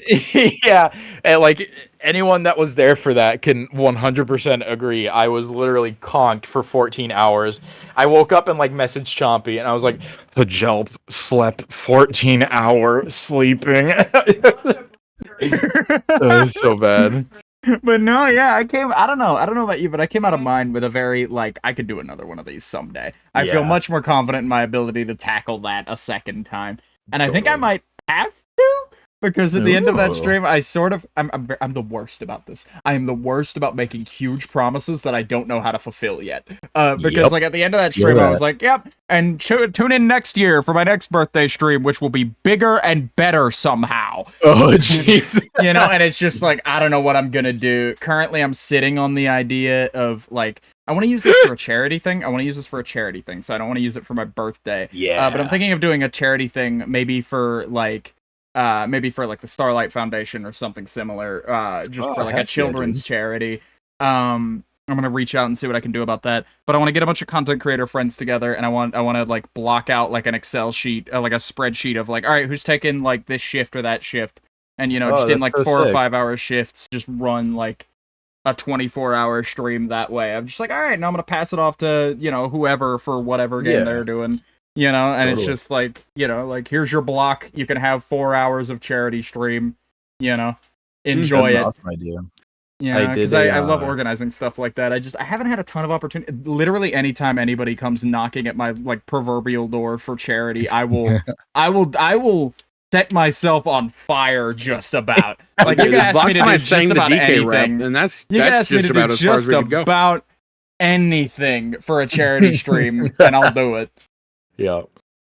I did the 24-hour stream, and I forget around when that was, but I did a 12-hour subathon it was around Christmas time. It was like a whole Christmas branded subathon that I did where I got like a custom PNG. Chompy did some artwork for that. One of the goals is something I could talk about later if we have the time. But I felt so bad after doing that. It was like, I don't know why I feel this way, and it's something that I've talked to people about, like in the space, if they feel the same way. But there was almost a guilt I felt after the 12-hour subathon because I felt bad because people were like subscribing, and I think it was like the most subscribers I had gotten because it was a subathon, and part of me felt bad that like people. I don't. Part of my mind feels bad because like for something like that, it's a whole thing based on subscribing, And after that stream, there were some people that like subscribed and gifted subs like there was no tomorrow and there was no limit on their credit card. And I literally went into DMs after the stream. I reached out and I was like, hey, you didn't have to do that. If you want any of it back, just let me know. Like, I'll gladly cancel your subscriptions if you want to, because that was like too much. There was like a cloud of guilt looming over me. That's why I haven't done a subathon since then, because it's just me. I would never like. Subathons are great, and I love seeing people have success with them. I don't know what it is about me, but I felt so guilty afterwards because I felt it's like a personal standard thing. Yeah, I felt like people shouldn't. I'm already so grateful when people show up and like support anything that I do, and I think the idea of having a whole stream dedicated to subscribing to me kind of felt off, and. Yeah, it was just a personal thing. I'd never go out and say you shouldn't do this because many people have great success, and I'm very happy to see that. But yeah, that was the only one long of those things that it's like good for you, but like for some reason when I do it, I turn it in on myself. Yeah, I feel wicked guilty. And that the 24-hour stream and the 12-hour stream were the only two really like long event form streams that I had done. During the 12-hour stream and the 24-hour stream, which is one thing I wanted to get back to, is a thing that I had started that I could discuss if we have the time, but that's neither here nor there. We Vox have the time. Yeah, we're still 15 minutes short. We're good. Oh yeah. So during the 24-hour stream. If this is like a present, if you will, to anyone who's made it this far in the episode. First of all, thank you guys for checking out Fight About It with Vox and Jed. Wow. Hugely appreciated. Subscribe, hit that bell, leave a comment, leave a like. Well, you gluttons for punishment out there who have managed to watch an hour and 45 minutes. Right. So during the 24-hour stream, in the beginning and intermittently throughout the stream, I think I did it like 3 or 4 times. I was victim to a broadcast interruption. I'll just put it like that. And you can go to the channel and there's a playlist on my YouTube channel that you can find the unlisted video for it. It's something called Chalooby. This is the first time I think I've ever actually addressed it. It's coming back. It's gonna make a return. I'm working on some stuff. Mm-hmm. I pretty much started my own ARG called Chalooby, and it relates to at the end. It's going to. I don't want to give out too many spoilers. But at the end, it's going to relate to something that I've been working on for a very long time. Ooh. And yeah, the name Chalooby is a big thing for me. So I wanted to mention it. If I could send it to you guys in DMs like later on if you have the time. But it was I'm really interested in hearing about that. It was a little found footage VHS ARG that I started, and I have a whole thing written for it. Big into ARGs too. Had tried stuff in the really past. Cool. Yeah, and I wanted to do something like this with an ultimate goal. But during the 24-hour stream, I played it off. There's clips on my Twitch channel too from the actual live broadcast where the first connection interruption occurred, quote unquote, and it was played off as like, like the stream got cut for a minute, like bitrate dropped or whatever, and this other feed started, and yeah. If you want, it was a fun thing to do because I feel like my persona and the way I present myself on stream is like this haha funny goofy guy, whatever. And then it just cuts to this like kind of unsettling VHS ARG that has this whole presentation that I'd been working on, and people were like, "What the hell is going on?" And it was really cool because I had gotten some like I was very lucky, but I received some fan art from that portion of the stream, like merging my persona and the Chalooby ARG into like this one identity. It's very cool. I haven't really touched on it since this is my first time really bringing it up because I've been kind of working on stuff, and I almost said something revealing what it will be, but I could tell you guys more about it in private. I don't want to say too much in public space. All right. Your secrets. Yeah. Keep your secrets, slime boy.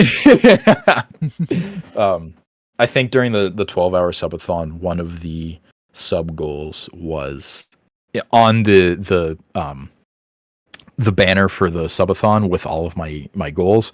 One of them was mysteriously glitched out and was a collection of random numbers, and we hit that sub goal, and we just happened to experience another stream interruption. So I have more plans for it, and I wish I could say really more. Sick. But yeah, it's a cool thing, and I just wanted to say that it is in progress, and there's a thing for it. There's also, I think I made a Twitter for it too, if I'm permitted to promote that here. Oh, but, yeah, no, we're gonna have a whole segment at the end. Do you have a like a card or a link tree, by the way? Because we will need a copy of that for. Yeah, I can shoot that your way. We are also going to put the Chalooby baby clip from Monsters Inc. in the description if you would like to see it. Yeah, I'll attach that separate if Jed reminds me. If he doesn't, then it will be in there because I will totally forget. But I will do my best to have that clip in there. I'm sure if you type Chalooby baby into YouTube, you get it. I'm certain it comes You up. do. In fact, when you put in Chalooby onto YouTube, it's first Chalooby baby and then ChaloobyLive. What? So- I will reclaim my throne. Gotta get your search optimization up, man. Come on. Right. What are you doing? My brand.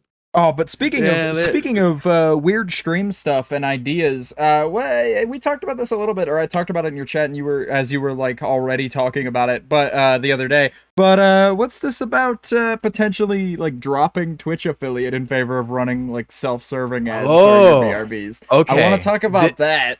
Yes, this is a big thing, and it's not. I can't say it's final because there's a lot that goes with it. My idea, and people are allowed to disagree with me. Twitch has consistently been increasing the amount that a viewer has to pay for a tier 1 subscription, all the while continually decreasing the amount and the percentage cut that actually goes to support the streamer. It's just a way to make more money for Amazon and Twitch. Oh, no, absolutely. I get it. Like, I know Bezos why some more it's head happening. wax. Yeah, literally, he's got to shine that bowling ball of his. But I understand why it's happening, but it's a bit frustrating because I already feel as if like I owe these people something for them like subscribing to the Twitch, if you know what I mean. Yeah, I'm putting content out there and I'm streaming, but sometimes it doesn't feel like enough because of how much they're actually putting forward. I think it's what, like $5.99, or it might even be $6.99 now for a tier 1 sub. And correct me, I burped. Correct me if I'm wrong, but what is the percentage split these days? I think it's like, I want to say like 30-70, if I'm not mistaken, if you don't utilize the ad scheduler. And so here's my idea, piggybacking off of that. My idea was you get perks when you subscribe to somebody on Twitch, right? You're supposed to get ad-free viewing, but even that is like phasing out. You get emotes. That and absolutely sucks, by the way. That's like the one reason people sub. I didn't know that. Absolutely terrible. So that's my biggest thing for this. I'll get to that. And sometimes streamers will have like outside of Twitch perks for subscribing. If you connect your Discord, maybe you'll get like a special role in their community Discord server. That stuff. Blah blah blah. Whatever they offer. My idea is to drop my Twitch affiliate status, and pretty much take away any monetization that I would have from Twitch. That would remove channel points, that removes subscriptions, bits, that removes ads, and I think some other small things that I'm not particularly worried about. The whole premise is this: they're paying so much for so little of it to actually support the streamer that they're subscribing to, and at one point or another, most of the time people are subscribing to get ad-free viewing, correct? Mm-hmm. Like, I feel I'd like that's a argue that, general yeah. consensus. Yeah. And now Twitch might even be removing that, or maybe they already have. I don't know. So, and they're just trying to figure out more ways to get money to them and less money to the streamer that the people actually want to support.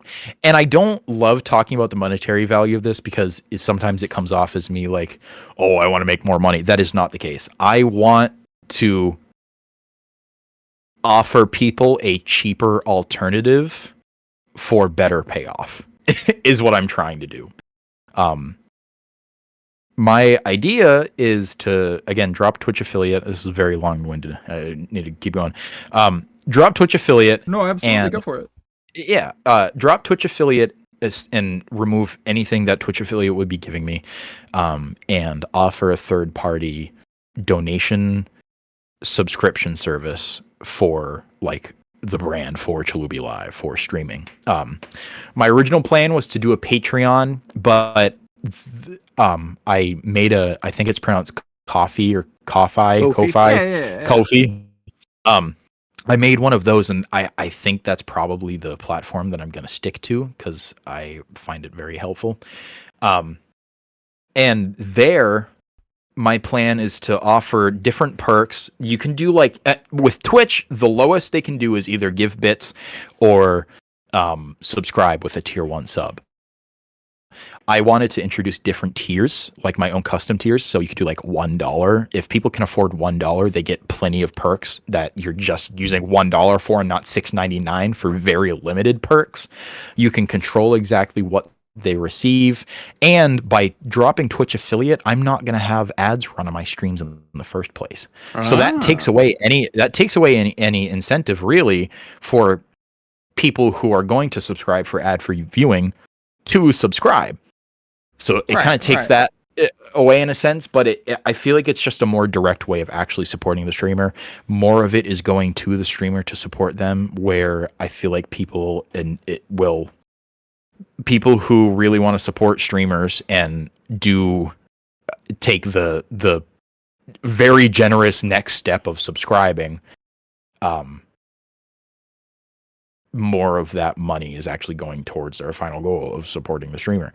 And not only that, you can offer more benefits with a third party offering like Ko-fi or Patreon or something like that. There's so much more you can do on that end. Yeah. So what I've discovered is like, even if you do a $1 monthly donation, you can get access to exclusive Ko-fi posts. You could do like behind the scenes content, IRL content, sneak peeks of what you're working on. I plan on releasing like music demos on Ko-fi for monthly contributors.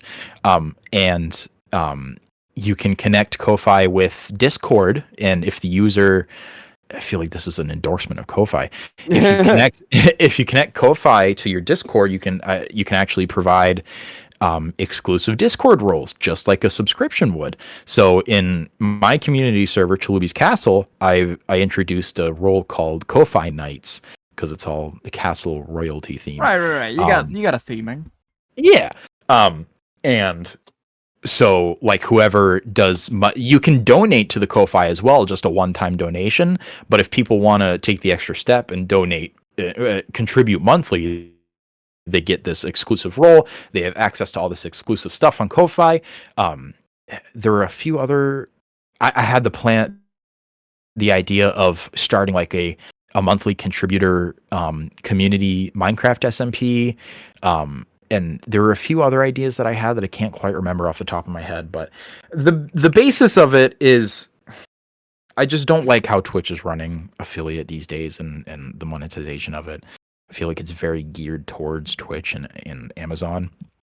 And people it's not about the creator, it's about the company. Exactly. And I feel like putting it into the creator's hands is a much better way of running things. That's my own personal opinion. Yeah. Another I thing. Agree. It's so creator. It's so like it used to be so creator focused, and now it's become so like company focused to the point where it's like, what are we doing here? So with Twitch affiliate, it only happens on Twitch, right? You can only subscribe on Twitch. You can only donate bits on Twitch. With something like Ko-fi or a Patreon, you can advertise that to every platform that you have. You can run your own ads for your own page, where in place of the ads that the company would be running on your content.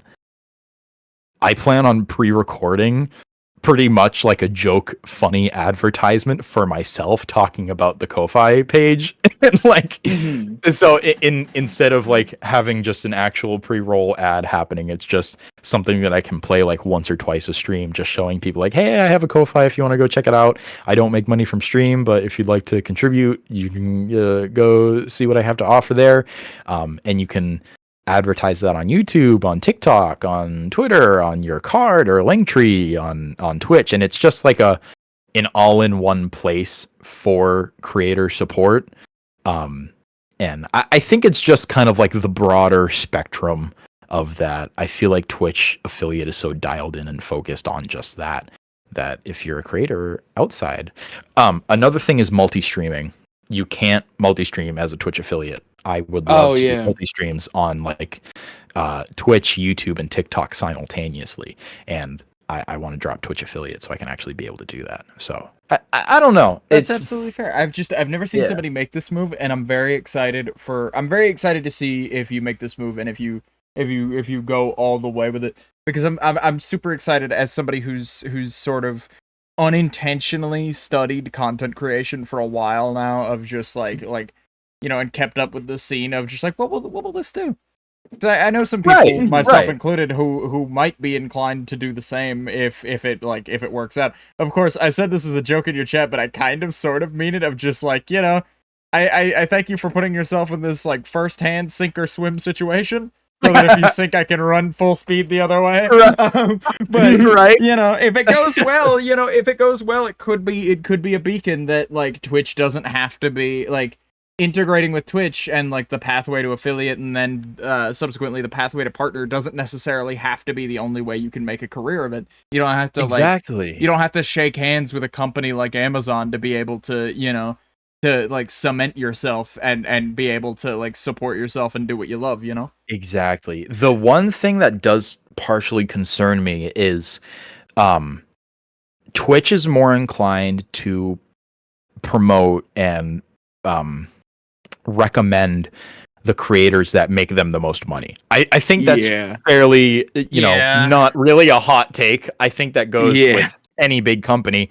So my concern is, if you're not an affiliate or you're not a partner, what would the growth do to your discoverability? Like? Yeah, that's the only thing that I'm kind of like, I don't know, because again, I haven't tried it. I could just try it and see what happens, but I don't know what that would be like, A move like that has to be calculated. Yeah, you gotta put the effort in, Yeah. I get you. It takes time to figure out exactly if that's something you want to do and how, I get you. I get you. But it's no different than like a Patreon that like a YouTuber has either, because I mean, a lot of people on YouTube. Yeah, no, absolutely. Yeah, the ad situation on YouTube, that's kind of like AdSense. I remember trying to do that years ago. So I hear very good things about YouTube's membership program, like their like inbuilt membership. I have heard that. Going on. But otherwise, the join button. But otherwise, I think that wraps our show for today. I think that does. Yeah. Here's something I want to lay down right before I let Jed take our outro away. Okay. Is take it away? I'm stealing it. Well, no. You're gonna take us out. You're gonna play us out. But I was just saying that like I want to have you on after like in a while. Give it like, I don't know, maybe like 10 episodes or something. We'll come back around to you. We got a lot of folks who have been on who are like clamoring for a second spot, and there are a lot of folks who haven't been on at all that I'm trying to court in. But we will find a spot for you, and we plan to check back in with you after this whole Twitch thing, whatever happens with it. And I can't wait to. I wanted to make sure we got that in this episode, because I can't wait to check back in with you on that. Definitely. But in the meantime, I'm gonna lead into Chalooby. Do you have anything you want to plug real quick, and then we'll pass it to Jed. Oh boy. I'm Chalooby. Wait. We'll put your link tree or card down below. Yeah, I mean, you can check out my YouTube. I plan on actually putting stuff up there soon. I'm doing daily shorts. Thank you, Enzo. I stream every now and then. If you want to go check that out. But check out my links if you want. I'm trying to do some more stuff, and always trying to take the next step with content creation and just doing what seems fun, and people think I'm funny sometimes. So take that, hell yeah, Jeff Bezos. Fuck you, Jeff Bezos. That's what we're naming this episode. No, it's not. We can't name it that. We couldn't name it that. No, but you know what the name of this episode is gonna be? You know what the name of this episode is gonna be? It's gonna be labeled Chalooby, baby. Get this podcast above the Chalooby baby. Okay, guys. So when they look it up for the clip, they'll find this podcast. But if you guys If you guys enjoyed this for not the superior person on the show today, the guest, if you wanted to watch Vox and I for some reason, you can check out our link tree, my link tree, and Vox's card down below. You can see us on Twitch. Vox makes YouTube content. We'll sometimes post on TikTok as well. We always come out with new podcast episodes Sundays at 3 p.m. And yeah, that's about it. You guys want an old man laugh for the outro? Oh, I was hoping you would ask. Ready? Let's go. 3, 2.